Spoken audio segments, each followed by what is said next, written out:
Everybody. My name is Daniel, and I'm a California State Park interpreter. Very proud to wear the patch. And today, something very special is going on. We are live right now on what I call the Kelp kayak from the Pacific Ocean. This is us right now. Now, the name of the park that we're in is called Point Lobos. It's a state natural reserve. Now, if you're wondering where it might be, of course, right on the coast, and it's on the central coast of California. So if you were to get a map of California, and from either the Oregon border or the Mexican border, you can follow the coastline. And if you just kind of trace the coastline, right when you get to about the middle, you'll find Point Lobos State Natural Reserve. Wow. We are located south of the city of San Francisco, about a couple of hours, about 125 miles or so. So that gives you an idea of where Point Lobos is located on the beautiful central coast of California. And today, while we're out here on this beautiful Pacific Ocean, we're going to take a look at the forest that we're floating on right now. Let me show you what I mean. Check it out. Giant kelp before your very eyes. And we're going to see how giant it does get and learn a little bit more about it. That's kind of the, one of the main characters in this incredible forest that we're floating on. Now, we do have a forest on land, which is just as intriguing and lovely and incredible. But we won't focus on that incredible forest today because we're right here on the kelp forest. Now, I know that you've got a very large body of water right near Merrillville in Lake Michigan. And it's huge. There's no doubt about it. So there are some similarities, between Lake Michigan and the Pacific Ocean. Being large bodies of water being the primary one. But the compositions are different. Fresh water for Lake Michigan, salt water for the Pacific Ocean, and a lot of different plants and animals, and things that look like plants that aren't really plants. And we'll find out more about that today as well. But first, let me show you around. So what I'm going to do right now is just show you around, kind of give you a sense of place here, what it looks like, and then I'll introduce more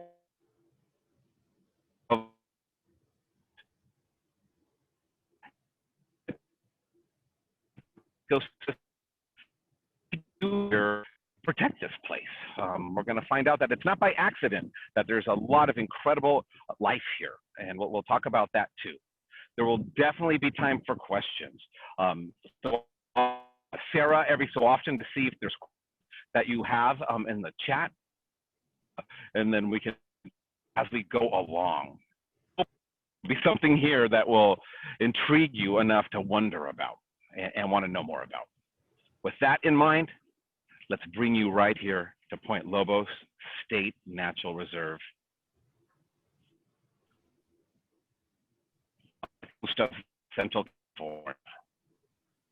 Our waters are seemingly calm. You can kind of see a little bit of a swell, a little bit of a movement. We have this wonderful northern winds.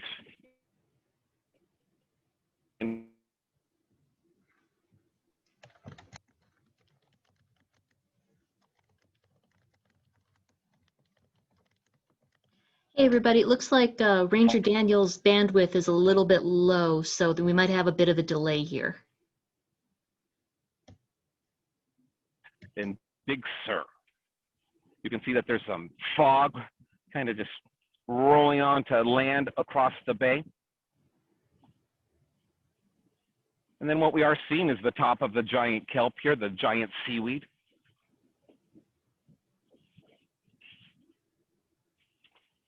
Now, if we were to paddle out this way, we would end up in the middle of the Pacific Ocean. This is roughly northwest right here, this direction. And I'll be honest with you, we're not going to go much farther out than we are now. We're going to actually turn it back around and go in what we call Whalers Cove. But this gives you an idea of what it looks like here. The air temperature is 61 degrees Fahrenheit. So not warm, but certainly not cold. And the water temperature, the ocean temperature right here, is 55 degrees on the surface. A little colder if you go deeper. And that's something that this giant kelp that we're paddling over really needs, is cold, nutrient-rich waters. Now what we're doing here is we're going into Whalers Cove. This is an area of water surrounded by land on 3 sides, like a big horseshoe or cul-de-sac. Now we've got a wildlife spotting of the western gull flying by and landing right there. Now these western gulls are widespread in their range, everywhere from wharfs and piers to beautiful nature spots like this, where they seem to behave much better than their wharf or pier counterparts. They'll nest on the sides of this cove here, up on those rocks.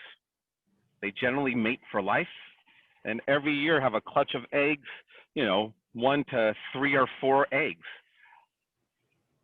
And the great thing about a place like Point Lobos is that you get a chance to witness these things in their natural habitat, their lives and their times.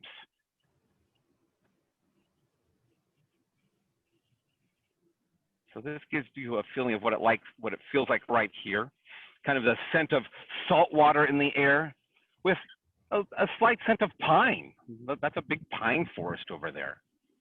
And to be truthful, there's the smell of smoke still in the air. While the air quality has improved considerably, we can still smell the smokes of the many fires burning nearby.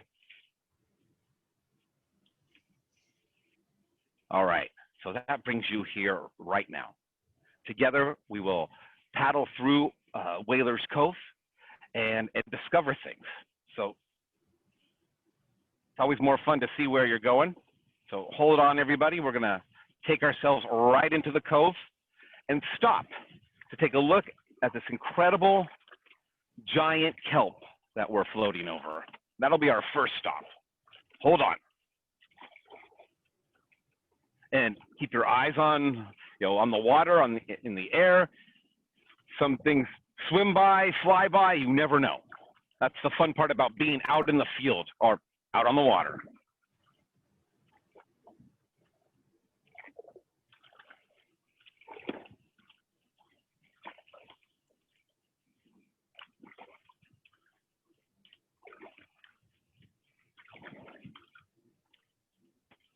All right, let's bring ourselves right on over here.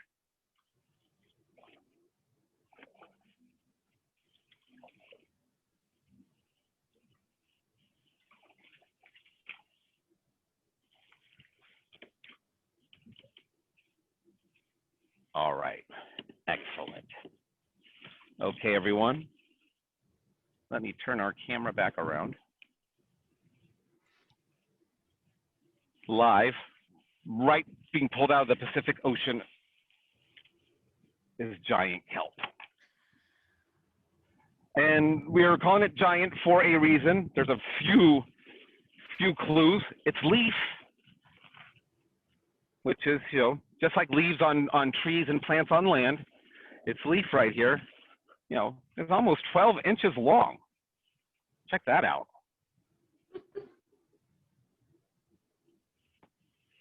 And this leaf does the same thing that those leaves do for those pine trees and those cypress trees that are behind us. Scan that brain of yours, because I am sure that a lot of you know what leaves do for plants on land. In fact, if Sarah, is it possible for them to type their answer into chat? Absolutely. If you guys want to go ahead and do that. That would be wonderful. So the question is, what do leaves do for plants on land as well as for giant seaweeds?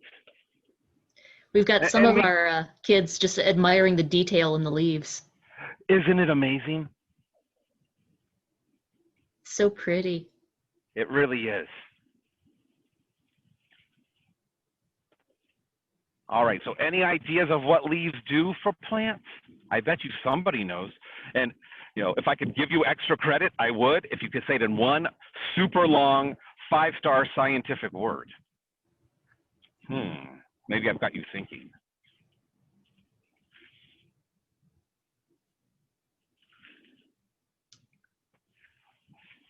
But there seems to be silence. All right. I think we're a little shy. Maybe, does it have to do, Oh, hey, all right. Oh. Oh, Melissa, you got it. And you even spelt it right, too. Good job. Photosynthesis. That's what's going on here and there. And I'll very quickly, give a definition to photosynthesis. It's how the plants make their own food and give off oxygen for animals to breathe in. Animals breathe in that oxygen, and then somebody had mentioned carbon dioxide. Carbon dioxide is taken into the plant so it can photosynthesize and make its own food. It's going to need the sunlight, it's going to need water, nutrients, and carbon dioxide. That's exactly right. And the reason we're talking about that is because that's what giant kelp needs too. It needs all those elements to photosynthesize and grow. So that's a similarity that this giant kelp has with plants on land. Because I'm going to break it to you right now. Giant kelp, it's not a plant.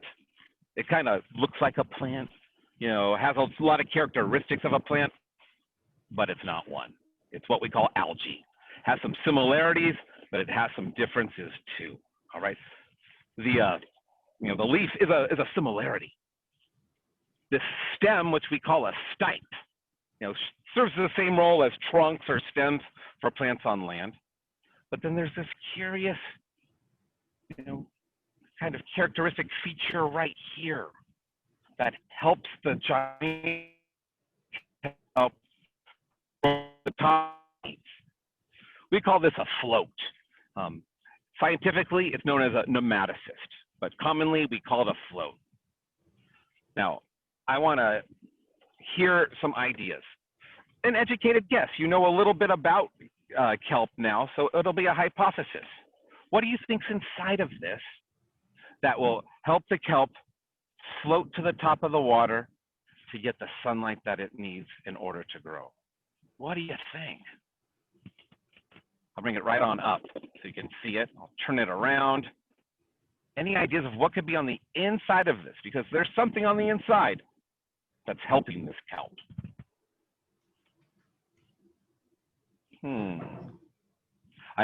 Kelp is a crazy organism, isn't it? I mean, I know you've seen algae and things growing in fresh water, and if you've been out to the coast, you've seen seaweeds, but this one just grows to be quite large, and this helps it. And when I say large, all right, air. All right, we are on to something right there. Air. Let's take a look. What we're going to do is I'm going to break this open right now and show you the inside. And that's right, air, gases, it's like a balloon, bringing it on up to the top to get the sunlight that it needs in order to grow. Absolutely.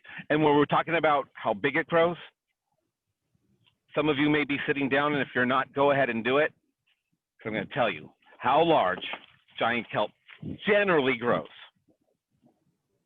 And that's about 100 feet, taller than those trees you see behind us right now. So giant kelp does indeed grow giant and forms a forest that is home to all kinds of animals. And we're going to take a look at some of the animals in just a second. There's one right here. Now, we saw that western gull fly by and land, so that was our first wildlife sighting, but here is something that actually lives in the kelp forest I'm about to bring up to you. Check it out. What in the world is this?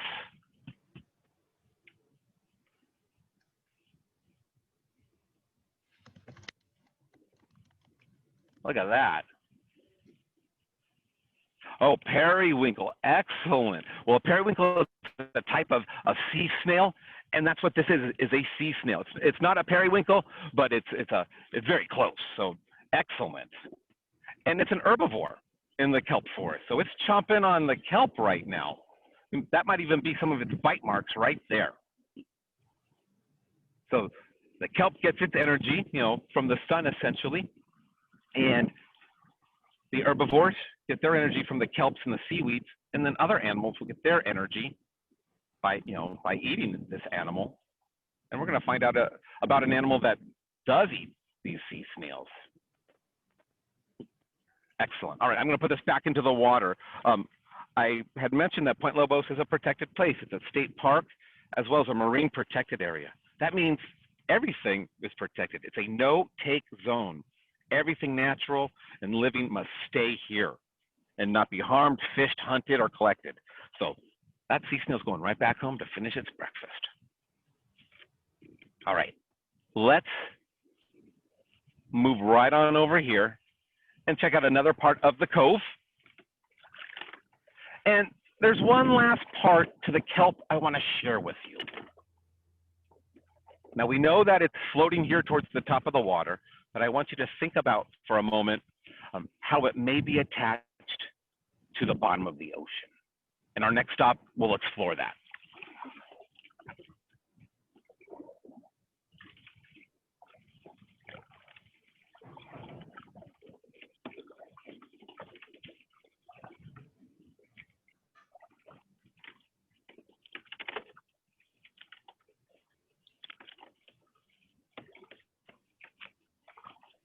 Well, it looks like we've got another western gull. Oh, oops, over there on the rock. I'm going to bring us back around. See that white bird right there? So just a quiet moment for these western gulls. All right, let's pull ourselves right on over here.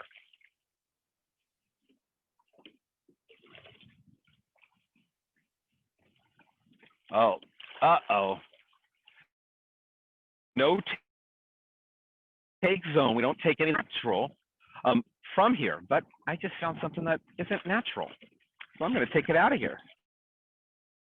I'm going to show you right now. Even though we're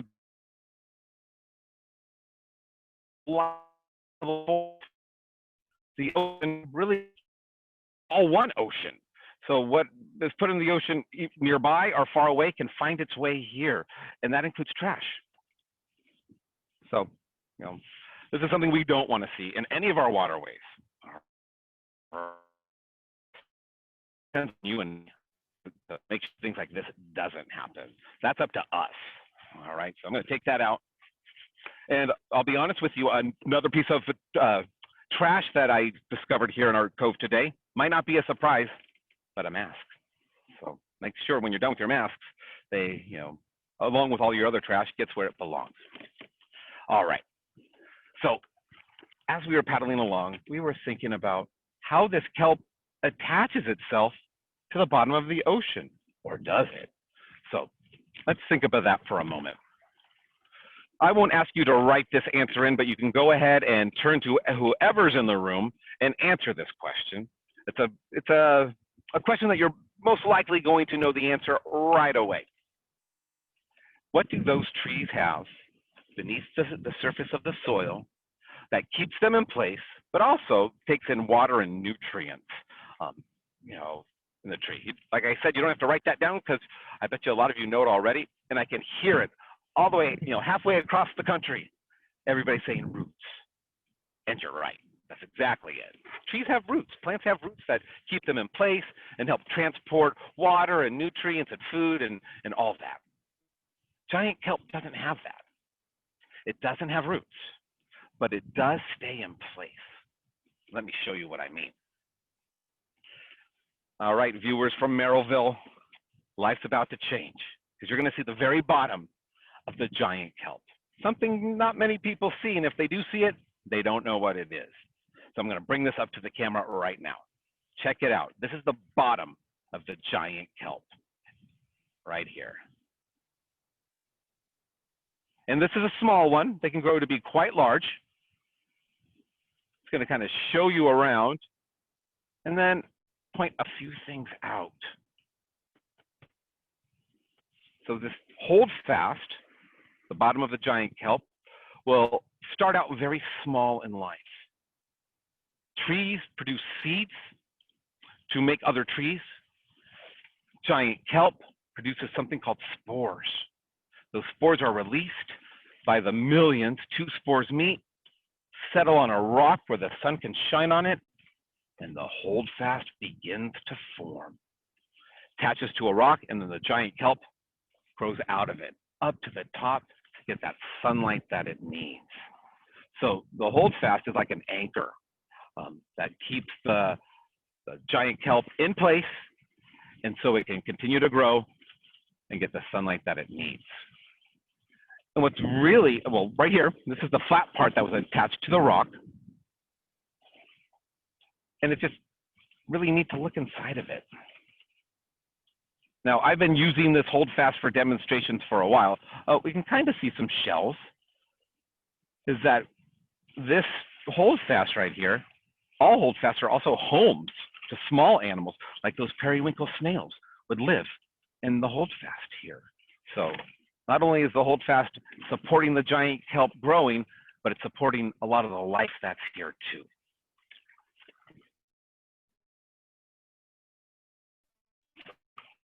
Now we know about kelp.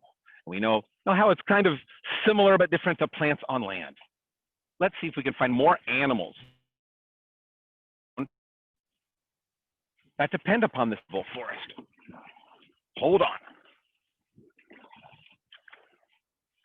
And as we paddle, you may be able to see that old building off in the distance.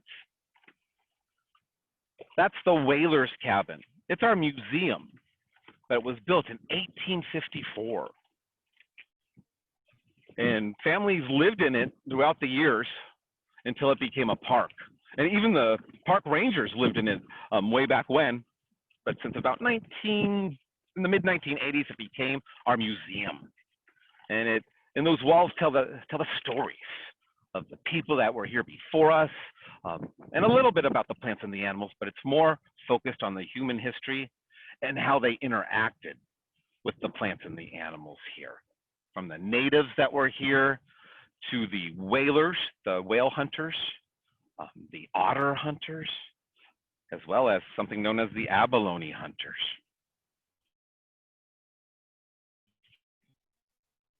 So another thing, well, here in the Pacific Ocean in general has in common with Lake Michigan is part of our history was the fur trade. All right, and I know Lake Michigan and the areas there, there was a lot of fur trade of beavers and other animals too. Our fur trade was actually from an animal that lived in the ocean, and right 200 right here. Now this is the sea otter. This is a photograph taken right here in Whalers Cove. You can see that it's surrounded by, and wrapped up in giant kelp. If you were to come out to Point Lobos, now, of course, I can't guarantee it, but chances are you would see a sea otter in its natural habitat here. And you'd probably see more than one. The sea otters have made a comeback here at Point Lobos, but as I was starting to say, they were hunted almost to extinction along the west coast of the United States. And it's by really a miracle that the sea otters have survived and continue to slowly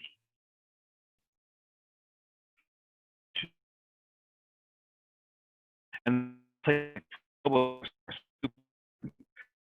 traditions and their food that is provided here. We don't hunt otters at all anymore. Their numbers are way too low. We don't need the fur. There's a lot of reasons why we don't hunt otters anymore. But what we're seeing is these marine protected areas and state natural reserves are providing what the otters need to continue to grow their population. So now, on the central coast, go to Santa Barbara, so our central part of our state, about a 450-mile stretch, we have about 3,000 otters to live all up and down the coastline from Baja California all the way up to Alaska. Not so anymore because of the hunting. Luckily, the hunters who came by in the 1800s missed a group of otters. And from that, we have our group of about 3,000 otters, a little bit more than that right now. So the otters definitely need our help. Things like, Cheeto bags aren't going to be helping the otters or any of the other animals that are dependent upon the ocean as their home. So, so that's where humans have come in and kind of switched the story from, from being a group of hunters, a group of, taking from this area to giving back and making sure that places like this exist always for everything, for plants, animals, the ocean, and ourselves. Now, I have found another animal I want to share with you. It's right here. I'm going to bring it on up. All right. So here we have it. Now, another question along the same lines as the roots question. You're probably going to know the answer to this. What do you call it when an animal blends in with its environment? You don't have to type it in if you don't want to, but you can just go ahead and say it. Turn around, or even say it to to the screen. All right. Whoa, camouflage. Exactly right. And check it out. Going to bring this kelp leaf blade on up to the camera. And at some point, you may see a very small camouflaged animal. I'll stop it right there. Before your very eyes is the kelp isopod. It is an animal that's related to the roly-poly, and it's an herbivore too. Eating the kelps and the seaweeds that are here. So lots of different life forms here. Again, I'm going to return this right back home so it can continue to live its life. I'm going to bring us right on over here. So a lot of the life that's here in the kelp forest, we won't be able to see. It's too deep. It's swimming beneath us. If you are somebody who is intrigued with the kelp forest, we do have a YouTube channel. It's called Point Lobos Interpreter. You can go there and see underwater filming that we've done right here at Whalers Cove and at Bluefish Cove, which is the cove on the other side of the land over there. It is fascinating. There's all kinds of things to discover and explore. So I invite you to check things out on our Point Lobos Interpreter page. And there's a lot of great otter footage as well. So if the otters excited you, you can learn and see more through that channel too. All right, let's move right on over here. And what I'd like to do is share with you a little bit more about the animals that are here. The kelp forest is full of a lot of different types of animals. In fact, about 1,000 different species depend upon the kelp forest for some part of their life. It could be where they migrate through, it could be where they live, where they eat. There's a lot of reasons why animals use ecosystems and habitats. So about 1,000 different species depend upon this particular ecosystem. And what I'd like to do is just show you this right here. It's an illustrated list of some of the animals that you might find here.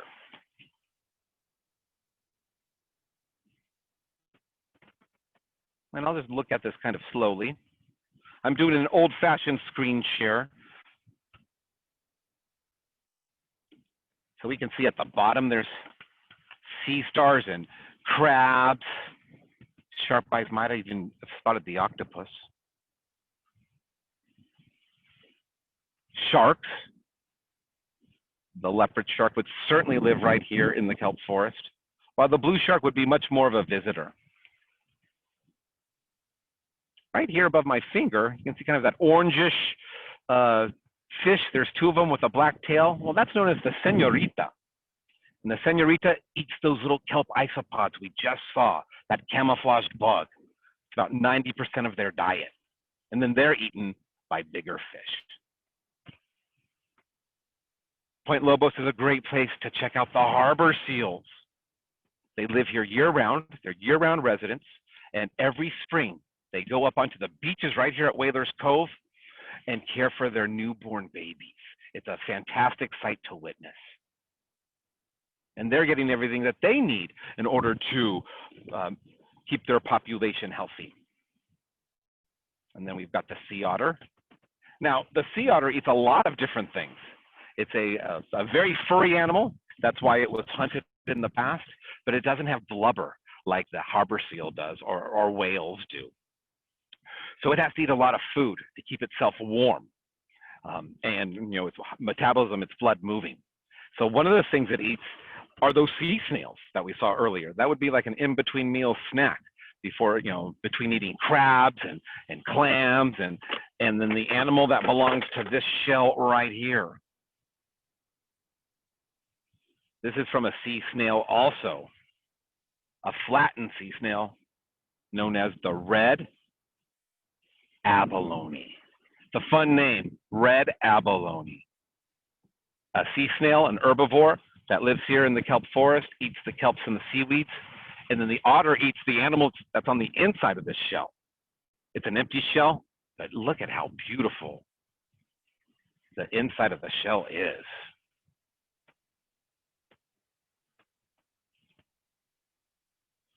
All right. So, viewers from Merrillville. Well, first of all, thank you for joining me on this fun, mellow adventure. What I'd like to know is, do you have any questions? Is there something that you're wondering about the kelp forest here? We know a little bit about the kelp itself, some of the animals that are here, and a little bit about what we do to protect this place. But is there something else that you'd like to know about, something you're wondering about related to Point Lobos or the forest on land or in the ocean? You guys want to type it into the chat, or if you just want to wave your hand and I can unmute you.